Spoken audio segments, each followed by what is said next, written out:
పూజలో దీపం వెలిగించేటప్పుడు ఎలాంటి తప్పులు చేయకూడదో ఈ వీడియోలో తెలుసుకుందాం. దానికంటే ముందు ఈ వీడియోని సబ్స్క్రైబ్ చేయకపోతే సబ్స్క్రైబ్ చేయండి. హిందూ మతంలో పూజ చేసేటప్పుడు దీపం వెలిగించడం చాలా పవిత్రమైనదిగా పరిగణించబడుతుంది.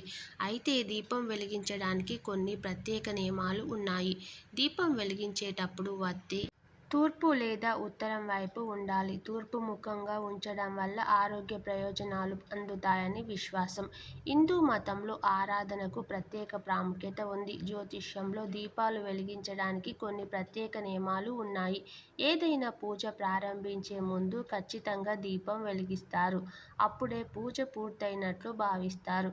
హిందూ సాంప్రదాయంలో ప్రతి ఒక్కరూ దీపం వెలిగించే సాంప్రదాయాన్ని పాటిస్తారు. అయితే దీపం వెలిగించడానికి కొన్ని ప్రత్యేక నియమాలు ఉన్నాయి. ఈ నియమాలను పాటించడం ద్వారా ప్రజలు పూజించిన పుణ్య ఫలితాలను పొందుతారని, వారి కోరికలు నెరవేరుతాయని నమ్ముతారు. పూజ చేసేటప్పుడు దీపం వెలిగించడానికి సంబంధించిన వాస్తు నియమాలు, దాని ప్రభావాల గురించి ఇప్పుడు తెలుసుకుందాం.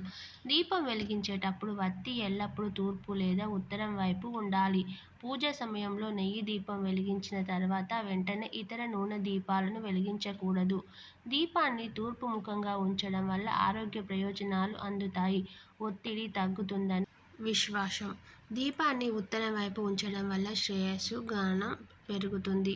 దీపాన్ని పడమర వైపు ఉంచడం వల్ల జీవితంలో ఆటంకాలు వస్తాయని చెబుతారు. అంతేకాదు, దీని కారణంగా జీవితంలో ఆందోళన కూడా పెరుగుతుంది.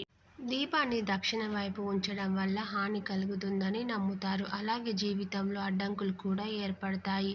హిందూ మతం ప్రకారం దీపాన్ని ప్రార్థనా స్థలం మధ్యలో లేదా దేవుని విగ్రహం ముందు ఉంచాలి.